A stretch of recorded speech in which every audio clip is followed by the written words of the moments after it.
ನೀವ್ಯಾರು ಅವ್ರನ್ನ ಎದ್ದೋಳಕ್ಕೆ ಓಡಿಸೋಕ್ಕೆ ನಿಮ್ಗೇನು ಅಧಿಕಾರ ಐತೆ? ಯಾವ ಕಾನೂನಲ್ಲಿ ಅಧಿಕಾರ ಐತೆ ಪೊಲೀಸವ್ರಿಗೆ? ಹೋರಾಟ ಮಾಡೋದು ಅವರು ಎಷ್ಟು ದಿನ ಬೇಕಾದರೂ ಮಾಡ್ಬೋದು, ಅವರು 1 ವರ್ಷ ಬೇಕಾದರೂ ಮಾಡ್ಬೋದು. ಹಿಂದೆ ಸ್ವಾಮೀಜಿಗಳೆಲ್ಲ ಇಲ್ಲಿ ಕೂತಿದ್ರು, 1 ವರ್ಷ ಕೂತಿದ್ರು. ಅವಾಗೇನು ಮಾಡಿದ್ರಿ? ಅವಾಗ ಯಾಕೆ ನೀವು ಪ್ರತಿಭಟನೆನ ಹತ್ತಿಕ್ಕಿಲ್ಲ? ಸ್ವಾಮೀಜಿಗಳು ಹೋರಾಟ ಮಾಡಿದಾಗ ನೀವು ಅವ್ರ ಹತ್ರಕ್ಕೂ ಬರಲ್ಲ.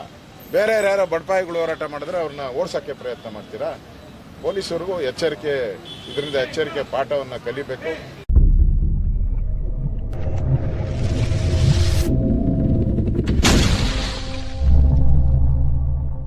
ಮಹಾನಗರ ಪಾಲಿಕೆಯಲ್ಲಿ ಹೊರಗುತ್ತಿಗೆ ಶಿಕ್ಷಕರು ಏನು ಕಾಲೇಜುಗಳಲ್ಲಿ, ಶಾಲೆಗಳಲ್ಲಿ ಹೊರಗುತ್ತಿಗೆ ಶಿಕ್ಷಕರು ಕೆಲಸ ಮಾಡ್ತಾ ಇದ್ದಾರೆ. ಅವರಿಗೆ ಅಭದ್ರತೆ ಆಗ್ತಾ ಇದೆ.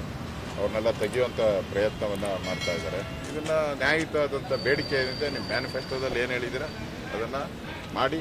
ಮತ್ತು ಈ ಹೊರಗುತ್ತಿಗೆ ಏನು ಕಾರ್ಪೊರೇಷನ್ ಲೆವೆಲಲ್ಲಿ ಮೊದಲಿಂದ ಹೇಗೆ ನಡೀತಾ ಇತ್ತೋ ಹಾಗೆ ಅವರಿಗೆ ನೇರ ಸಂಬಳ ಕೊಡುವಂಥದ್ದಕ್ಕೆ ಅವಕಾಶ ಆಗಬೇಕು ಅನ್ನೋದು ಅವರ ಬೇಡಿಕೆಯನ್ನು ಇಟ್ಟಿದ್ದಾರೆ. ಅದಕ್ಕೆ ನಾನು ಕೂಡ ಅವರ ಹೋರಾಟಕ್ಕೆ ಬೆಂಬಲವನ್ನು ವ್ಯಕ್ತ ಮಾಡ್ತೀನಿ. ಅವರನ್ನ ಮಧ್ಯಾಹ್ನ ತನಕ ಮಾತ್ರ ಪ್ರತಿಭಟನೆ ಮಾಡಿ ಎದ್ದೋಗಿ ಅನ್ನುವಂಥದ್ದಾಗ್ತದೆ. ಸಾಕಷ್ಟು ಕಡೆ ಪ್ರತಿಭಟನೆಯನ್ನು ಹತ್ತಿಕ್ಕುವಂಥ ಕೆಲಸವನ್ನು ಸರ್ಕಾರ ಮಾಡ್ತದೆ. ಕೇವಲ ಇದೊಂದು ಪ್ರತಿಭಟನೆ ಅಲ್ಲ ಅನ್ನೋಂಥದ್ದು ಆರೋಪ. ನೋಡಿ, ಪ್ರತಿಭಟನೆ ಮಾಡೋಂಥದ್ದು ಪ್ರಜಾಪ್ರಭುತ್ವದಲ್ಲಿ ಹಕ್ಕು. ಅದನ್ನು ಇಷ್ಟೇ ದಿನ ಮಾಡು, ಇಷ್ಟೇ ಗಂಟೆಯಲ್ಲಿ ಮಾಡುವಂಥ ಒಂದು ಅಧಿಕಾರ ಯಾವ ಸರ್ಕಾರಕ್ಕೂ ಇಲ್ಲ.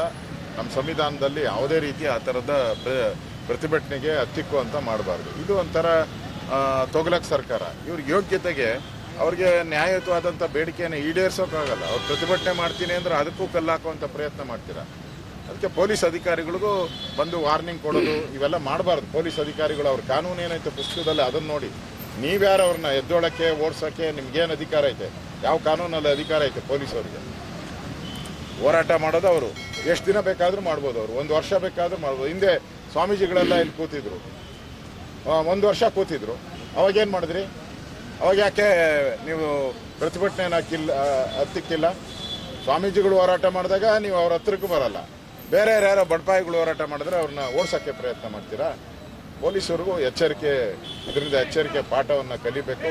ಈ ಥರ ದೌರ್ಜನ್ಯ ಮಾಡುವಂಥ ಒಂದು ಪ್ರವೃತ್ತಿ ಏನಿದೆ ಅದನ್ನು ಬಿಡಬೇಕು. ಅದಿಲ್ಲ ಅಂದರೆ ನಿಮಗೆ ಅದು ತಿರುಗುಬಾಣ ಆಗ್ತೈತೆ ಅನ್ನೋ ಮಾತನ್ನು ಹೇಳ್ತಾ ಇದ್ದೀನಿ.